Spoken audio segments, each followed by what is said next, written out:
প্রক্রিয়া নিয়ে আলোচনা হবে, এক জায়গায় আসা যাবে আমি আশা করি, এবং তার মধ্য দিয়ে আপনারাই সিদ্ধান্ত নেবেন। আমি সকালবেলা বলেছি রাজনৈতিক নেতৃবৃন্দকেই সিদ্ধান্ত নিতে হবে, কেউ গ্যারান্টি দিতে পারবে কিনা আমি জানি না। আমি কমিশনের পক্ষ থেকে সুস্পষ্টভাবে বলি যে কোনো কিছুরই কোনো গ্যারান্টি কেউ দিচ্ছেন না এখানে। অতএব আপনি যদি এই ব্যাপারে দ্বিমত পোষণ করতে চান, আমার মনে হয় সরাসরি বলা ভালো যে আপনি এখনকার স্ট্রাকচারে যেভাবে প্রস্তাব উত্থাপিত হয়েছে তার সঙ্গে আপনি দ্বিমত পোষণ করেন। না, আমি এটার সাথে একমত, কিন্তু আমার একটা আশঙ্কা যে এখানে একটা অচল অবস্থা সৃষ্টি হবে যদি উচ্চকক্ষ মানে প্রতিষ্ঠা না হয়। আশঙ্কার হিসাব করা যাবে না, কারণ হচ্ছে যে সেই কারণে দৈবদীর বিপক্ষের কথা বলা হয়। তো আমরা তো মানে এটা নিশ্চিত করতে পারবো না, সমস্ত রকম সম্ভাব্য দৃশ্যপট বা সিনারিও প্রেডিক্ট করা যাবে না, এটা অসম্ভব ব্যাপার। ধন্যবাদ মাননীয় সভাপতি। আমি জনাব বজলুর রশিদ ফিরোজ বাসদ। ধন্যবাদ। ঐকমত্য কমিশনকে প্রথমে ধন্যবাদ জানাই যে একটা সুলিখিত একটা প্রস্তাব এখানে রাষ্ট্রপতি নির্বাচনের পদ্ধতি আকারে নিয়ে এসেছেন বিগত দিনের যে আলোচনা, সেই আলোচনার সাপেক্ষে। তো আমি এই ইয়ের সাথে সম্পূর্ণ একমত পোষণ করছি। যদি ওইটা একটু মানে লিখতে বলছি আমরা যে এই যে উভয় কক্ষের পরে উচ্চকক্ষ গঠন সাপেক্ষে বা যদি উচ্চকক্ষ গঠিত হয়, আর রাষ্ট্রপতি পদে প্রার্থী হওয়ার সময় এটা একটু সময়টা আমি ওই সাইফুল ভাইয়ের মতো, প্রিন্স ভাইয়ের মতো বলতে চাই, 5 বছর না হোক, 2 বছর না হোক, 1 বছর হোক বা 6 মাস, এটা একটা সময়, একটা টাইম পিরিয়ডটা একটা উল্লেখ করলে মনে হয় ভালো হয়। ধন্যবাদ। ধন্যবাদ। জনাব শহীদ উদ্দিন মাহমুদ স্বপন, সাধারণ সম্পাদক জেএসডি।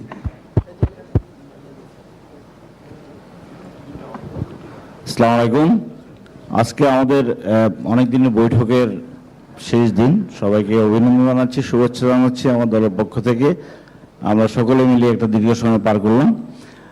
একটু দুঃখবোধ আছে, সেটি হচ্ছে আমরা যখন কমিশন কাছে প্রস্তাবনা দিলাম, কমিশনের সাথে কথা বললাম, তখন প্রত্যেকটি দলই তার নিজ নিজ জায়গা থেকে বিশাল একটা প্রত্যাশার জায়গা তৈরি করবার চেষ্টা করেছি, এবং কমিশনও সেই বিষয়গুলো ধারণ করে আমাদেরকে স্পেস শিট যখন দিয়েছিল, অনেক অনেক পরিবর্তনের সম্ভাবনা সেখানে দেখাবার চেষ্টা করা হয়েছিল।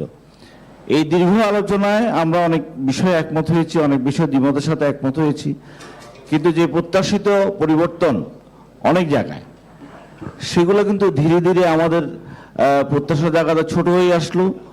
আমরা এখন এমন একটা জায়গায় পৌঁছালাম যে কোনোভাবে এটা মিনিমাইজ করে শেষ করা দরকার। যেমন রাষ্ট্রপতি নির্বাচন প্রশ্নে আমরা আমি একটু আপত্তি করব। জি, প্লিজ। কারণ হচ্ছে প্রত্যেকটা বিষয়, আজকে যেসব বিষয়ে আলোচনার সিদ্ধান্ত হচ্ছে, প্রত্যেকটা বিষয় অতীতে একটি বিষয় ছাড়া, যেটা আমরা এখনো আলোচনা করিনি, সেটা হচ্ছে 48(3) রাষ্ট্রপতির ক্ষমতার প্রসঙ্গ ছাড়া আজকের আলোচিত বিষয়গুলো আমি আপনাকে ট্রান্সক্রিপশন ধরে দেখিয়ে দিতে পারি, প্রত্যেকটাই আলোচিত হয়েছে। আলোচিত হয়নি আমি সেটা বলি নাই, বলছি যে আমাদের আকাঙ্ক্ষার জায়গাটা সংকুচিত হচ্ছে, জায়গা সংকুচিত হচ্ছে, এবং আমরা সকলে মনস্তাত্ত্বিকভাবে কমিশন সহ সকলে এটাই বুঝবার চেষ্টা করছি যে আমরা যেটুকু চেয়েছিলাম সেখানে আমাদের যা পৌঁছাবার কোনো সুযোগ নাই, এবং সেই দুঃখবোধের জায়গা থেকে বলছি যে আমি নিজেও এখন এই জায়গায় পৌঁছানোর চেষ্টা করছি যে কিছু না হওয়ার চেয়ে কিছু হওয়া ভালো। এই জায়গাটা কমিশন এবং রাজনৈতিক নেতৃত্বের দৃষ্টিতে আমরা চেষ্টা করছি, এই কারণ আমরা বর্ষিত জুলাই অভ্যুত্থানের কারণেই আছে কমিশন, আজকের এই বৈঠক। এত রক্তপাতের বিনিময়ে আমাদের বহু কিছু অর্জন করার কথা ছিল, আমরা সেই অর্জনের জায়গায় যেতে পারছি না বা পৌঁছাতে পারছি না। যেমন নারী আসন নিয়ে আমাদের প্রত্যাশা ছিল যে আমরা নারী ক্ষমতায়নের জন্য কি করব সেই নিয়ে কথা বলার চেষ্টা করেছি। সেই নারী আসন এখন কোথায় গিয়ে পৌঁছালো, সেই সাবেক যে জায়গায় পৌঁছালো, আর কমিশন যে এত সময় নষ্ট দিল অথবা এত সময় নিয়ে কাজ করলো, এটার কোনো গুণগত কোনো পরিবর্তন আসলো না। সেরকম রাষ্ট্রপতি নির্বাচনের প্রশ্নে উচ্চকক্ষ নিম্নকক্ষ মিলে সেই এমপিদের ভোটে নির্বাচিত হলো। এটি যে অংশীজনদের আরো অংশীজন আছে তাদেরকে নিয়ে এই নির্বাচন পদ্ধতিটা করা গেলে, যেটি প্রস্তাব করা হয়েছিল বা আমরা একমত হয়েছিলাম অনেকেই, কিন্তু কেউ কেউ দ্বিমত করার বা 2 দল বা 5 দল দ্বিমত করার মধ্য দিয়ে কিন্তু সেটা আপনারা কমিশন হিসাব থেকে বাদ দিয়ে দিয়েছেন। এখন সেই ক্ষেত্রে আমি সারাদিন চিৎকার করি বললো আপনি আমারটা বিবেচনায় নেবেন না, নেওয়ার যাদের দরকার তাদেরটা নিতে হবে, এটাই বাস্তবতা। কিন্তু ওই মানে আমি আজকের এই প্রস্তাবনাকে সমর্থন করছি। আমরা এটাই বলছি যে যেটুকু সকলে মিলে একমত হবেন সেটুকু এগিয়ে নিতে চাইবো, কিন্তু আবার অনেকেই আমরা এটা বলছি যে আমারটুকু না হলেই কিন্তু এটা হবে না, এবং সেটা নোট অফ ডিসেন্ট হোক ও দ্বিমত হোক এগুলো কিন্তু চলে আসছে। আমার উচ্চকক্ষ সম্পর্কে এই রাষ্ট্রপতি নির্বাচন সম্পর্কে আমার তো অনেক কথা আছে, আমি কিন্তু সেই নোট অফ ডিসেন্ট দিচ্ছি না। আমি মনে করছি এটুকু এটা আগের অবস্থা থেকে একটা পরিবর্তন হলো, একটা জায়গায় পৌঁছালাম, সেই জন্য এই ক্ষমতা করছি। কিন্তু আমরা সকলে কিন্তু সেটা করছি না, আমি আমার রিজার্ভেশনটা রেখে দিচ্ছি। সেই জায়গায় বলতে চাচ্ছি যে এটা প্রত্যাশিত যে কমিশনের যে দীর্ঘ সময় এবং যেই কাজগুলো কমিশন করেছে, দলিল তৈরি করেছে, এবং সেই অনুযায়ী আমাদেরকে যে কাজগুলো করবার জন্য সকলে মিলে আলোচনা করছি, সেই জায়গাগুলো ক্রমশ সংকুচিত হয়েছে, ক্রমশ ছোট হয়েছে, এবং এই ছোট হওয়ার মধ্য দিয়ে প্রত্যাশিত জনগণের যে প্রত্যাশার জায়গাটা সেটা আসলে আমার মনে হয় যথাযথভাবে পূরণ করতে পারছি না। আপনাকে ধন্যবাদ। অনেক ধন্যবাদ জনাব শহীদুদ্দিন মাহমুদ স্বপন, মাননীয় সহসভাপতি। আমার কাছে মনে হচ্ছে যে এই বিষয়ে আর কারো ভিন্নমত নাই, কারোই নাই দেখা যাচ্ছে এই বিষয়ে। এটা সর্বসম্মতভাবেই পাশ হচ্ছে বলে মনে হচ্ছে মাননীয় সহসভাপতি। হ্যাঁ? সর্বসম্মতভাবে আমরা সর্বসম্মতভাবে রাষ্ট্রপতি নির্বাচন পদ্ধতি বিষয়ক আপনার ডিসেন্ট আছে, ঠিক আছে।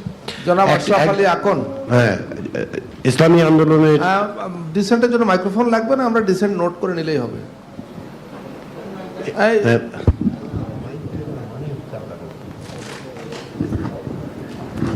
সালাম আলাইকুম। আমরা সহজভাবে সবগুলো সমাধান করতে আসার জন্যই সার্বিক সহায়তা করার জন্য ঐক্যমত্য কমিশনকে আমরা প্রস্তুত আছি, সেই প্রস্তুত নিয়ে আমরা আসলাম। কিন্তু প্রথম যে লিখিত যেটা দিলেন কাগজটা, তার মধ্যে এপিটিপি, অথচ এই এপিটিপি নিয়ে কোনো আলোচনা আসে নাই, শুধু একটা লিখিত দেখলাম কাগজ, এটা কোনো হাউসে কখনোই এটা আলোচনা হয় না। আপনার কি রাষ্ট্রপতি নির্বাচন পদ্ধতি সম্পর্কে ডিসেন্টের পক্ষে কোনো যুক্তি আছে? হ্যাঁ, রিসেন্টের পক্ষে যুক্তি আছে। হ্যাঁ, যুক্তিটা এক বাক্যে বলুন। যুক্তি আছে, মানে যেটা নোট করতে হবে, যেটা আপনারা চান যে নোটেড হোক। জি, সেটা চাই। আপার হাউস যেভাবে পিয়ার পদ্ধতিতে আপার হাউস হয়েছে, যেমন আমি 10% ভোট পাইলে আমি 10 জন প্রার্থীতে না, আপার হাউসের 10% কি হবে সেই অঙ্কটা এখানে সকলেই জানেন। সেই 10%-এ আমি 30 জন পার্লামেন্ট মেম্বার আমি লোয়ার হাউস দিতে চাই। এইভাবে আমি লোয়ার হাউসটা নির্বাচন চাই পিয়ার পদ্ধতিতে। আপনি চান, এটা তো বুঝেছি। জি, এটাই আমার কথা। আর যদি এটা না হয়, আপনি বারবার যদি সব বিষয়ে বলেন তাহলে তো সমস্যা। এটা না হলে আমার ডিসেন্ট এগ্রি উপর থাকলো। ঠিক আছে, ডিসেন্ট থাকলো। আপনি রাষ্ট্রপতি নির্বাচন পদ্ধতি সম্পর্কে জাতীয় ঐক্যমত্য কমিশনের প্রস্তাবে অন্য সকলের একমত, কিন্তু আপনি এটাতে ডিসেন্ট দিচ্ছেন, এই তো? ঠিক আছে, সো নোটেড। আমরা লিখবো, যারা নোট দিচ্ছেন লিখুন, ইসলামী আন্দোলন বাংলাদেশ এইটাতে আপত্তি, নোট অফ ডিসেন্ট দিয়েছে। ধন্যবাদ মাননীয় সহসভাপতি। আমি কমিশন কর্মকর্তাদের অনুরোধ করি পরবর্তী আলোচ্য বিষয়টা সামনে নিয়ে আসবার জন্য স্ক্রিনে যদি দেখানো হয়। আমার হাতে এসছে, আপনাদের কাছেও নিশ্চয়ই এটা গেছে, যে রাষ্ট্রপতির ক্ষমতা ও দায়িত্ব। আপনাদের কাছে না পৌঁছে থাকলে এখনই পৌঁছে দেওয়ার ব্যবস্থা করা হচ্ছে। রাষ্ট্রপতির ক্ষমতা আমরা ধারাবাহিকভাবে এসেছি, প্রথমে উচ্চকক্ষের গঠন, তারপরে রাষ্ট্রপতি নির্বাচন, এবং তারপরে রাষ্ট্রপতির ক্ষমতা ও দায়িত্ব বিষয়ে। হ্যাঁ, এখনই পৌঁছে দেওয়া হচ্ছে আপনাদের কাছে, এখনই পৌঁছে দেওয়া হচ্ছে। রাষ্ট্রপতির ক্ষমতা ও দায়িত্ব বিষয়ক যে পেজটা আছে, ওটা আপনারা একটু স্ক্রিনে দেখানোর ব্যবস্থা করুন। ওটা আছে কিনা?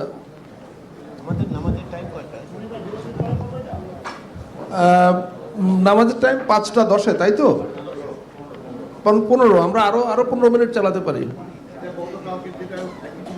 হ্যাঁ, আজকে একটু সম্ভবত কিছু সংশোধিত এসছে কারো পরামর্শের ভিত্তিতে, অথবা জি, মানে এখানে ওই যে সংবিধানের একটা অনুচ্ছেদের রেফারেন্সটা আবার এখানে অ্যাড করা হয়েছে, সে এটুকুই। তাছাড়া ওই নিচে যেগুলো আছে মানে কনসেপ্টটা হচ্ছে, আমি মাননীয় সম্মানিত নেতৃবৃন্দ আপনাদের উদ্দেশ্যে একটু ক্লিয়ার করি যে রাষ্ট্রপতির ক্ষমতা বর্ধিতকরণ বা ক্ষমতার ভারসাম্য সৃষ্টি করার কথা তো দীর্ঘদিন ধরে চলে আসছে। তৎপ্রেক্ষিতে রাষ্ট্রপতি, আমরা জানি যে বর্তমান সাংবিধানিক ব্যবস্থায় তিনি দুটো কাজ প্রধানমন্ত্রীর পরামর্শ ছাড়া করতে পারেন, একটা হলো প্রধানমন্ত্রী নিয়োগ, আরেকটা হলো প্রধান বিচারপতি নিয়োগ। এর বাইরে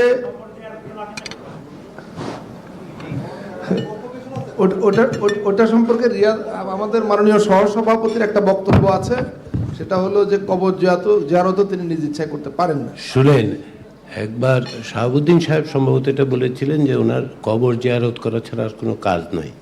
এটা শুনে সকলে এটা নিয়ে হাসাহাসি করতেছে। তো আমি বললাম এটা খুব সিরিয়াস ব্যাপার, উনি একটা কনস্টিটিউশন ভায়োলেশনের কথা বলতেছে। বলে কীরকম? আমি বললাম যে না, লেখা আছে কিন্তু উনি কবর জিয়ারতও করতে যেতে পারবেন না, কারণ ওই এক্সেপশনটা নাই। কিন্তু 48(3)তে এই এক্সেপশন নাই যে রাষ্ট্রপতি চাইলে কবর। পরে দেখেই কবর জিয়ারত নিয়ে একটা ঝামেলা এই দেশে হইল, এক রাষ্ট্রপতিকে কেন্দ্র করে কবর জিয়ারত নিয়ে এক ঝামেলা তৈরি হয়ে গিয়েছিল। সেই থেকে আমি এইসব ব্যাপারে কথা বলার সময় একটু সাবধানতা অবলম্বন করি। তো ধন্যবাদ মাননীয় সহসভাপতি। তো এখন আমরা জানি যে এই ফোরামে, জাতীয় ঐক্যমত্য কমিশনের এই আলোচনায় এরই মধ্যে 5টি রাষ্ট্রীয় প্রতিষ্ঠানের নিয়োগের বিষয়ে একটা নতুন বিধান প্রবর্তনের সিদ্ধান্ত কয়েকটি দল ও জোটের ডিসেন্ট সহ গৃহীত হয়েছে। এর মধ্যে নির্বাচন কমিশন সর্বসম্মতভাবে গৃহীত হয়েছে, বাকি 4টি প্রতিষ্ঠান ডিসেন্ট সহ গৃহীত হয়েছে। এগুলোর ক্ষেত্রে নতুন যে বিধানের প্রস্তাব করা হয়েছে সেটা হলো যে নির্দিষ্ট পদ্ধতিতে বাছাই কমিটির সুপারিশের ভিত্তিতে প্রেসিডেন্ট তাদের নিয়োগ দেবেন। সেখানে প্রেসিডেন্টের কোনো চয়েস নাই, মানে সে অর্থে প্রেসিডেন্টকে কোনো ক্ষমতা দেওয়া হয় নাই। কিন্তু এই প্রস্তাবে যে প্রতিষ্ঠানগুলোর কথা বলা আছে, আপনাদের হাতে পৌঁছেছে, এগুলোর ব্যাপারে কমিশনের প্রস্তাব হচ্ছে যে এগুলোতে প্রেসিডেন্ট নিয়োগ দেবার ক্ষেত্রে কারো মুখাপেক্ষী হবেন না, পরামর্শের বা সুপারিশের মুখাপেক্ষী হবেন না। তিনি নিজে এই প্রতিষ্ঠানগুলোতে সম্পূর্ণ নিজস্ব এখতিয়ারে তিনি নিয়োগ দিতে পারবেন, এই মর্মে প্রস্তাব আনা হয়েছে। তো এ বিষয়ে আসলে আগে আলোচনা হয়নি। এই একটা বিষয়, যে বিষয়টা নিয়ে আগে কখনো আলোচনা হয়নি, আমরা এ বিষয়ে এখন, যেহেতু আমাদের আজকে শেষ দিন, আমরা আলোচনা আহ্বান করছি, কিন্তু বিনয়ের সঙ্গে স্মরণ করিয়ে দিই যে যতটা প্রিসাইজলি সংক্ষেপে এ বিষয়ে আলোচনা করা যায়, মতামত দেওয়া যায়, আপনারা দয়া করে আমার কাছে স্লিপ পাঠান। আমি শুরুতে জনাব মঞ্জুর কাদেরকে দিব, কারণ তিনি হাত তুলেছেন, ওই মুহূর্তে আমার হাতে কোনো স্লিপ নাই। কিন্তু বাকিদেরকে আমি বিনয়ের সঙ্গে অনুরোধ করি যে আপনারা স্লিপ পাঠান, আমি প্রত্যেকের নাম ধরে আমন্ত্রণ জানাবো। প্রেসিডেন্টের ক্ষমতা ও দায়িত্ব বিষয়ে এখন কথা বলছেন নাগরিক ঐক্যের জনাব মঞ্জুর কাদের। ধন্যবাদ। আমরা তো জুলাই আগস্টের অভ্যুত্থানের এই আন্দোলনের পরবর্তীকালের একটা রাজনৈতিক পরিবর্তন নিয়ে কথা বলছি। আমরা শুধুমাত্র আগামী যে সরকার গঠিত হবে, যে ইমিডিয়েটলি সরকারটা গঠিত হবে, শুধু সেটা না, আমরা একটা ভবিষ্যৎ বাংলাদেশের রাজনীতিগুলো কেমন হবে, এখানকার রাষ্ট্র ব্যবস্থা কেমন হবে, সেটা নিয়েও কথা বলতে চাই। তো এখানে একটা জিনিস যেটা প্রথমে যেটা কতে আছে, অ্যাটর্নি জেনারেল নিয়োগ। অ্যাটর্নি জেনারেল, প্রত্যেকটা রাজনৈতিক দল কিন্তু ক্ষমতায় যায় তাদের একটা পলিটিক্যাল এজেন্ডা নিয়ে, এবং এই এজেন্ডাকে ফুলফিল করার জন্য একটা বড় কি অ্যাপয়েন্টমেন্ট হচ্ছেন অ্যাটর্নি জেনারেল। আমি মনে করি যে অ্যাটর্নি জেনারেলটা প্রধানমন্ত্রীর সুপারিশ ক্রমেই রাষ্ট্রপতি করবেন, এটা গেল 1 নম্বর। 2 নম্বর হলো যে দেশের মুদ্রা ব্যবস্থা, দেশের অর্থনীতি, এটাও কিন্তু একটা পলিটিক্যাল পার্টির এজেন্ডা থাকে। তারা যখন রাজনৈতিক ম্যানিফেস্টো দেয়, তাদের পলিটিক্যাল এজেন্ডা বাস্তবায়ন করার জন্যে এই বাংলাদেশ ব্যাংকের গভর্নরেরও একটা কি রোল থাকে। সুতরাং সেখানেও এই অ্যাপয়েন্টমেন্টটাও প্রধানমন্ত্রীর সুপারিশক্রমে, যিনি সংসদের নেতা হবেন। এবং সর্বশেষে আরেকটা জিনিস যেটা যে নিয়তে যেটা আছে সশস্ত্র বাহিনী সমূহের প্রধান, সেখানে সশস্ত্র বাহিনী যদি সশস্ত্র মন্ত্রণালয় প্রতিরক্ষা মন্ত্রণালয়ের অধীনে থাকে, যদি এটা প্রধান এই মন্ত্রণালয়ের অধীনে না থাকে, শুধু এক্সিকিউটিভের মধ্যে থাকে, তাহলে কোনো কথা নাই। কিন্তু যদি মন্ত্রণালয়ের অধীনে থাকে, সেইখানে প্রধানমন্ত্রীর একটা ভূমিকা ছাড়া রাষ্ট্রপতি কিভাবে একটা এই তিন বাহিনীর প্রধানকে নিয়োগ দিতে পারবেন, এই ব্যাপারে আমার সন্দেহ আছে। সুতরাং আমি মনে করছি যে এই তিনটা অ্যাটর্নি জেনারেল নিয়োগ, বাংলাদেশ ব্যাংকের গভর্নর নিয়োগ এবং বাহিনী সমূহের প্রধান, এই তিনটা ব্যাপারে অন্তত প্রধানমন্ত্রীর একটা ভূমিকা থাকতে হবে। আর রাষ্ট্রপতি যদিও নিয়োগ দেবেন, কিন্তু ভূমিকাটা থাকতে হবে। ধন্যবাদ। অনেক ধন্যবাদ। আমি একটু সিম্পল এক্সপ্লেনেশন দিই, একটু মনে হয় আন্ডারস্ট্যান্ডিং এর ডিফারেন্স তৈরি হচ্ছে। অ্যাটর্নি জেনারেল কিন্তু বাংলাদেশের অ্যাটর্নি জেনারেল অফ বাংলাদেশ, কোনো গভর্নমেন্টের নয়, সে লিগ্যাল অফিসার স্টেটের। অতএব এইটা আপনাকে বিবেচনায় রাখতে হবে। যে বিবেচনার থেকে আমরা অ্যাটর্নি জেনারেল কথা ইনসিস্ট রেখেছিলাম, এখানেও আমরা প্রস্তাব করছি। এটা হচ্ছে এক নম্বর। বাংলাদেশ ব্যাংক যে কোনো সেন্ট্রাল ব্যাংক যে কোনো পৃথিবীর দেশের, unless it is a socialist country, unless it's north Korea, Bangladesh central bank must be independent, must be. Otherwise আপনি বেসিক্যালি ইকোনমি 12টা বাজে দেওয়ার ব্যবস্থা করতেছেন, যেটা হয়েছে এই দেশে। That has happened in this country. ফলে আপনি যেভাবে বলছেন যে বাংলাদেশ ব্যাংকের, শেষ পর্যন্ত আপনারা এগ্রি করবেন কিনা আমি জানি না, কিন্তু আমার কাছে মনে হয়েছে যে এটা এক্সপ্লেইন করা দরকার, যে বাংলাদেশ ব্যাংকের গভর্নরকে আপনি সরকারি policy implement, party policy implement করার দায়িত্ব দিতে পারেন না। ফেডের আমেরিকাতে ট্রাম্পের মতো ইসে এখন ফেডের ইসেকে, ফেডারেল রিজার্ভের চেয়ারম্যানকে সরাবে কি সরাবে না, সেটা নিয়ে একটা হইচই হচ্ছে। বুঝতে পেরেছেন? তার কারণটা হচ্ছে আমেরিকা বলে বলছেন আপনি ব্রিটিশ ব্যাংক অফ ইংল্যান্ডের কথা বিবেচনা করেন। এটা কনসেপচুয়ালি একটু আমার মনে হয় প্রবলেম্যাটিক। ধন্যবাদ মাননীয় সহসভাপতি। আমি আমন্ত্রণ জানাচ্ছি জনাব মুস্তাক হোসেন, ডাক্তার মুস্তাক হোসেন, বাংলাদেশ জাসদ, এবং এরপরে কথা বলবেন জনাব রেদওয়ান আহমেদ। এবং আমি দেখছি এটার উপরে আর কারো খুব বেশি আগ্রহ দেখা যাচ্ছে না, সম্ভবত এটাও খুব দ্রুত গৃহীত হয়ে যাবে। ধন্যবাদ সভাপতি। আমি ভাবলাম যে স্লিপ অনেক পড়েছে, কিছুক্ষণ পরে আমি চান্স পাবো। এনিওয়ে, যখন ডাক পড়েছে বলতেই হয়, মোটার আগে বলতে হয় যে নির্বাহী বিভাগের সাথে সম্পর্কিত যে সমস্ত বিষয়গুলো আছে, সেগুলো মহামান্য রাষ্ট্রপতি প্রধানমন্ত্রীর সঙ্গে পরামর্শক্রমেই করা উচিত।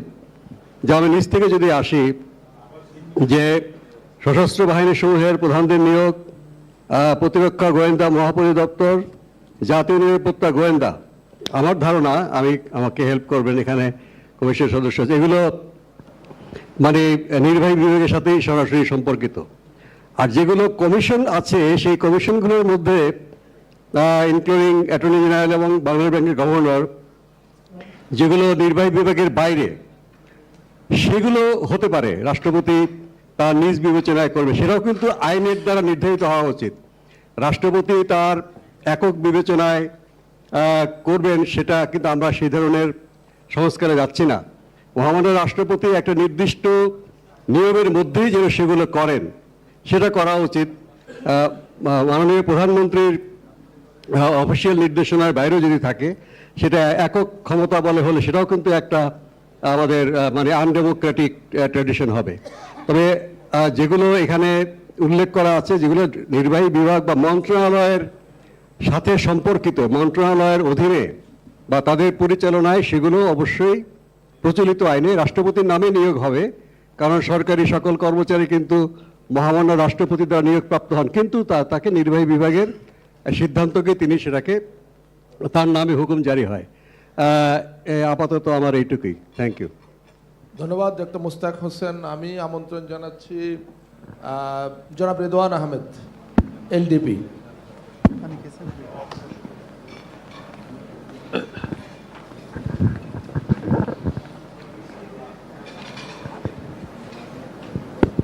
সম্মানিত সহসভাপতি, জাতীয় নেতৃবৃন্দ, আসসালামু আলাইকুম। ইতিপূর্বে বিভিন্ন আলোচনায় আপনার বিভিন্ন কমিশনের চেয়ারম্যান সহ মেম্বাররা কিভাবে নির্বাচিত হবেন এত সম্পর্কিত বিষয়ে অনেক ক্ষেত্রে আমরা আলোচনা করেছি। তো অনেকগুলো কমিশন যেগুলোর ব্যাপারে কমিটি গঠনেরও আমাদের এই হাউসে আপনাদের পক্ষ থেকে প্রস্তাব উত্থাপিত হয়েছে। এখানে বিশেষ করে বিশ্ববিদ্যালয় মঞ্জুরি commission, energy regulatory commission, telecommunication regulatory commission, তারপরে তথ্য কমিশন, জাতীয় মানবাধিকার কমিশন সহ এটার একটা নিয়োগের নীতিমালা কিন্তু ইতিমধ্যেই প্রবর্তিত আছে সরকারি বিধান অনুযায়ী। তো এখন রাষ্ট্রপতি মহোদয় সরাসরি উনি ওনার এখতিয়ার ব্যবহার করে যে কেউকে আপনার মনোনয়ন দিবেন, এটা আরবিট্রারি সিদ্ধান্ত নেওয়ার ওরকম ক্ষমতা তো মূলত প্রধানমন্ত্রীরও অনেক ক্ষেত্রে নাই। তো সেই জায়গাতে নির্বাচনী যাদেরকে নির্বাচিত করবেন বা যাদেরকে নিয়োগ দিবেন সেটার বিধিমালা অনুসরণে রাষ্ট্রপতির কাছে যদি একটা প্রস্তাব যায়, তারপরে সেই প্রস্তাব থেকে রাষ্ট্রপতি মহোদয় বিবেচনা করবেন। হ্যাঁ, এটা আমার একটা প্রস্তাব আপনাদের কাছে। আমরা একটু ইন্টারজেক্ট করি কথা জি। কমানোর জন্য, জি, কারণ please, এটা পরের please. কথাটা আপনার বলতেই হবে না। জি। আমরা যেটা বলছি 48(3)-র ক্ষেত্রে জি। আমাদের প্রস্তাব বুঝলে বুঝতে পারবেন যে সমস্ত কমিশন সংবিধানে অন্তর্ভুক্ত করার জন্য আমরা বলেছি সেখানে সুস্পষ্টভাবে নিয়োগ প্রক্রিয়া আছে এবং তার মধ্যে একজনের নাম যাবে। ফলে তো সেখানে রাষ্ট্রপতি নির্বাহী বিভাগের প্রধান হিসেবে স্বাক্ষর করে একটা চিঠি দেবেন মাত্র, আর কিছুই না। এর বাইরে যেগুলো আছে, যে কমিশনগুলো আছে, যে কমিশন শুধু না, আমরা যেমন ধরেন অ্যাটর্নি জেনারেল প্রতিষ্ঠানও আছে, প্রতিষ্ঠানও আছে, বিশেষ করে বাংলাদেশ ব্যাংকের গভর্নর কথা আমি একটু আগে বলেছি। এগুলোর ক্ষেত্রে যেটা আমরা করার চেষ্টা করছি, আমরা কিন্তু নিচে লিখবেন বলছি যে সংবিধান ও আইনে প্রয়োজনীয় সংশোধনী আনয়নের বিষয়ে আলোচনা। আমরা বলবো যে আইনের মাধ্যমেই আমরা যেখানে যেখানে আইনের সংশোধনের প্রয়োজন হবে সংশোধন করা হবে। এখন যেটা হয় সেটা হচ্ছে যে এটা প্রাইম মিনিস্টারের কনসালটেশন মাস্ট, ও যেটা সানি বলছিলেন আর কি, হ্যাঁ, যে এটা কিন্তু আসলে মাস্ট। আমরা বলছি যে এই সমস্ত জায়গায় যেন কনসালটেশনটা যদি না হয়, মানে যদি প্রাইম মিনিস্টারের কাছে বাধ্যবাধকতা না থাকে, তাহলে রাষ্ট্রপতি যেমন ধরুন বাংলাদেশ ব্যাংকের গভর্নর যদি আইনের যে প্রক্রিয়া ওনার কাছে নাম আসবে, এটা 3টা আসবে, 2টা আসবে, 1টা আসবে, বা যে প্রক্রিয়া নিয়োগ করা দরকার উনি ওইখানে সেই নিয়োগটা, এটা আরবিট্রারি বলা হচ্ছে না, বাই নো মিনস আমরা আরবিট্রারি পাওয়ার দিচ্ছি সেকে। কিন্তু এখনের যে বাধ্যবাধকতাটা, যেটা পলিটিসাইজেশনের একটা বড় উপায় হয়ে দাঁড়িয়েছে, সেটা everything in consultation with the prime minister. হ্যাঁ, কারণ হচ্ছে কনসালটেশন তো না, ইন অ্যাকর্ডেন্স উইথ ল, হ্যাঁ, ইন অ্যাকর্ডেন্স উইথ। হ্যাঁ, এই কনসালটেশন যেটা সানি কনসালটেশনের জায়গায় পর্যন্ত আনতে চাচ্ছেন, if I am not wrong. তো এই জায়গায় আমরা আরবিট্রারিনেসের কথা বলছি না, আমরা আইন অবশ্যই থাকবে। প্রধানমন্ত্রী আউট অফ দ্য মানে ব্লু স্কাই একটা লোকের নাম টেনে নিয়ে আমাকে বাংলাদেশ ব্যাংকের গভর্নর বানানোর চেষ্টা করবেন না, এটা আপনাকে আমি বলতে পারি। তো এইটাই আমরা চাচ্ছি, আমরা ওই প্রাইম মিনিস্টার, তাতে করে পলিটিসাইজেশনগুলো বন্ধ করা যাবে আর কি। এখন অ্যাটর্নি জেনারেল হলো বাংলাদেশ সরকারের না। হ্যাঁ, এই যুক্তিতে এখনো তো রাষ্ট্রপতি দেয়। বর্তমানে প্রচলিত যে বিধান আছে, এই অ্যাটর্নি জেনারেল তো প্রাইম মিনিস্টার দেয় না, আলোচনা করে দিতে হয়। আলোচনা করার বাধ্যবাধকতা আছে, আছে বাধ্যবাধকতা আছে। আমরা ওই বাধ্যবাধকতা রাষ্ট্রপতিই দেবেন। তবে উপরে আপনার বর্গীয় জ, তারপরে ঝ পর্যন্ত, তারপরে সেনাবাহিনীর 3 বাহিনীর প্রধান, প্রতিরক্ষা, গোয়েন্দা এবং জাতীয় নিরাপত্তা, এইটা সম্পূর্ণভাবে নির্বাহী বিভাগের সাথে সম্পৃক্ত, জড়িত। এই বিষয়টা আমার মনে হয় রাষ্ট্রপতির কাছে সম্পূর্ণভাবে নিয়োগের দায়িত্বটা দেওয়া সমীচীন হবে না বলে মনে করি। সরকার পরিচালনায় ব্যাঘাত হবে। কথা বাড়াইতে চাই না, অনেকেই আলাপে অংশগ্রহণ করবেন, কি যুক্তি, কি কারণে দেওয়া উচিত না বা বা কি না, এগুলো বলতে গেলে তো সারাদিন বলা না, যাবে না। তা অবশ্যই। এখন 5:15 বাজে, আমি অনুরোধ করবো যে আমাদের আসলে বোধহয় নামাজের বিরতিতে যাওয়া উচিত। জি, আমরা আসরের নামাজের জন্য 15 মিনিট বিরতি দিচ্ছি। হ্যাঁ, এই তিনটা বিষয়, সশস্ত্র বাহিনী, প্রতিরক্ষা, আপনি গোয়েন্দা, এই শেষ জাতীয় তিনটার ব্যাপারে বলছেন এগুলি, আর বাদ বাকিগুলোর ব্যাপারে আপনার দ্বিমত নেই? না, দ্বিমত নাই। আচ্ছা, থ্যাংক ইউ। আমরা 15 মিনিটের জন্য